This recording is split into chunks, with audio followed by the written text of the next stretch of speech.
Hello बच्चों, let's read our question and that is which of the following is a defining characteristic of living organism?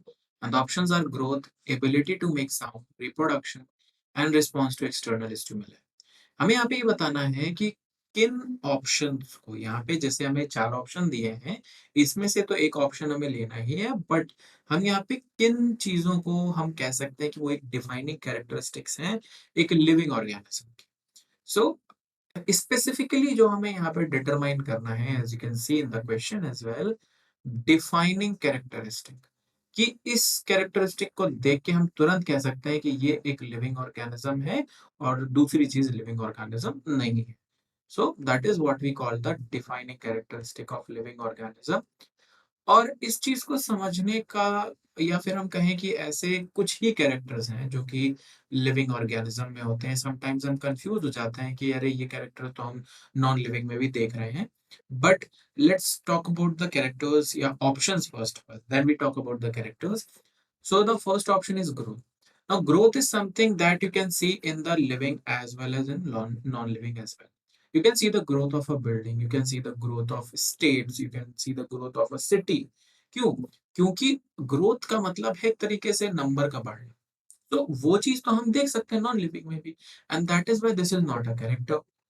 यहाँ पे हम कह सकते हैं कि ये एक कैरेक्टर नहीं है, ये एक डिफाइनिंग फीचर नहीं है। ये फीचर है कैरेक्टरिस्टिक का या लिविंग ऑर्गेनिज्म का, ये कैरेक्टरिस्टिक है बट डिफाइनिंग नहीं। Ability to make sound, again हम ह्यूमन साउंड कर सकते हैं, बहुत सारे लिविंग ऑर्गेनिज्म साउंड कर सकते हैं बट नॉन लिविंग भी कर सकते हैं like metals, metals can make sound. So again this is also not a characteristic और you can also say a defining characteristic.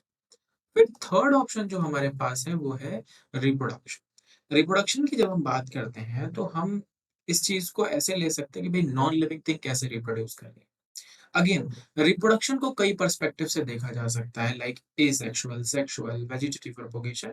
सो जब हम एसेक्सुअल की बात करते हैं तो वहां पे तो एक सेल ब्रेक होके दो बने होता है। तो ये चीज तो हम बेसिकली नॉन लिविंग में भी देखते हैं, ऑल्दो ये नॉन लिविंग में वहां पे एक प्रॉपर ऑर्गेनिज्म नहीं डेवलप होता बट वी कैन सी कि they can break and make two out of one. But अगर हम लिविंग में ही बात करें तो लिविंग में ही सारे जो ऑर्गेनिज्म है वो रिप्रोडक्शन नहीं कर रहे। कुछ एसेक्सुअल कर रहे हैं, कुछ वेजिटेटिव प्रोपगेशन कर रहे हैं और कुछ सेक्सुअल कर रहे हैं। दैट इज व्हाई ये भी एक डिफाइनिंग फीचर नहीं है। तो डिफाइनिंग फीचर क्या है? Response to external stimuli. जो डिफाइनिंग फीचर है वो यहाँ पे क्या है? रिस्पॉन्स टू एक्सटर्नल स्टिमुला, यानी अपने इन्वायरमेंट को जो रिस्पॉन्ड करना होता है वो एक डिफाइनिंग फीचर है in the case of living organisms। ना सिर्फ ये response to external stimuli is not the only feature, इसके अलावा कॉन्शियसनेस है जो कि सिर्फ लिविंग ऑर्गेनिज्म में होती है, नॉन लिविंग में नहीं होती है।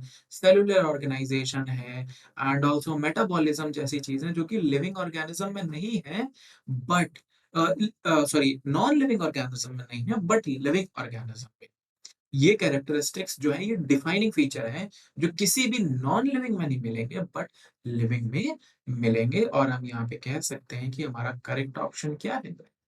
हमारा करेक्ट ऑप्शन है option D, that is response to external stimuli. I hope this will help you. Thank you.